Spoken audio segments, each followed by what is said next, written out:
Bonjour à tous et bienvenue dans Business Africa, le magazine hebdomadaire de l'économie africaine.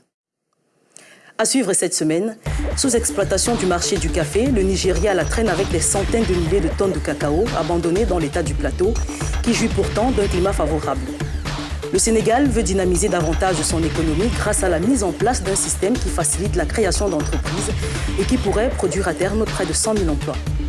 Nous terminerons avec ce A+ pour le groupe gabonais BGFI Bank, qui se classe désormais au rang des institutions financières les plus solides en Afrique.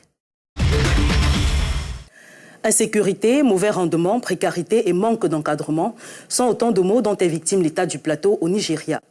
La région, pourtant propice à la culture du café, du fait de son climat tempéré, a du mal à s'imposer dans un pays qui occupait pourtant en 2016 le 7e rang mondial avec 210 000 tonnes de café par an. Histoire d'un marché inexploité dans cet élément de Chancela Nyingui et Ignatius Anor.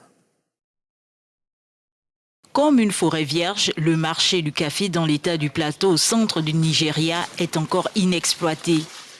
Pourtant, les conditions climatiques y sont propices à toutes sortes de cultures. Ici, la culture du café a un énorme potentiel qui pourrait devenir un atout économique pour la région. Mais cela est difficilement réalisable car la plupart des agriculteurs font face à plusieurs obstacles.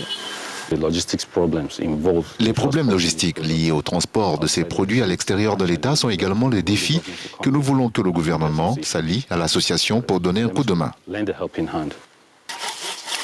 L'insécurité, le manque d'investisseurs ou les faibles rendements sont autant de facteurs qui pénalisent l'expansion de ce marché.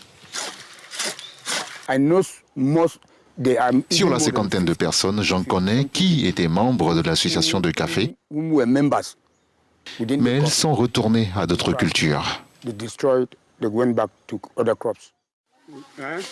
Villégiature appréciée des Nigérians et des expatriés, la réputation de l'État du plateau a été ruinée par les violences à répétition dans la région.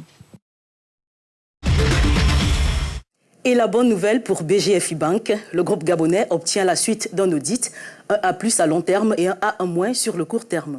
Les résultats de l'étude menée par l'agence de notation financière Bloomfield Investment Corporation viennent balayer les scandales auxquels a fait face l'institution financière gabonaise. BGFI a dû mettre en place plusieurs mesures, notamment le renforcement de son dispositif de surveillance avec le renouvellement de ses équipes dans plusieurs pays. Un sujet de Serge Kofi avec Eric Djessioteng. Des points positifs pour le groupe BGFI Bank qui vient de se voir attribuer la note A+ par l'agence de notation financière Bloomfield Investment Corporation au terme d'un audit d'évaluation mené sur 3 mois. Première institution notée en zone CEMAC, le géant bancaire sous-régional est à l'origine de cet audit. Écoutez, lorsqu'on s'engage dans une démarche volontaire comme la nôtre, la notation que nous avons reçue nous satisfait beaucoup.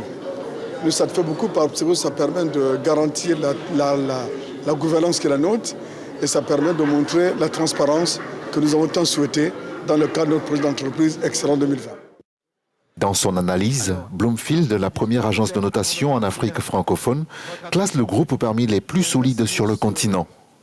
L'agence justifie la notation sur le long terme par la qualité élevée des crédits et la certitude de remboursement en temps opportun élevé sur le court terme.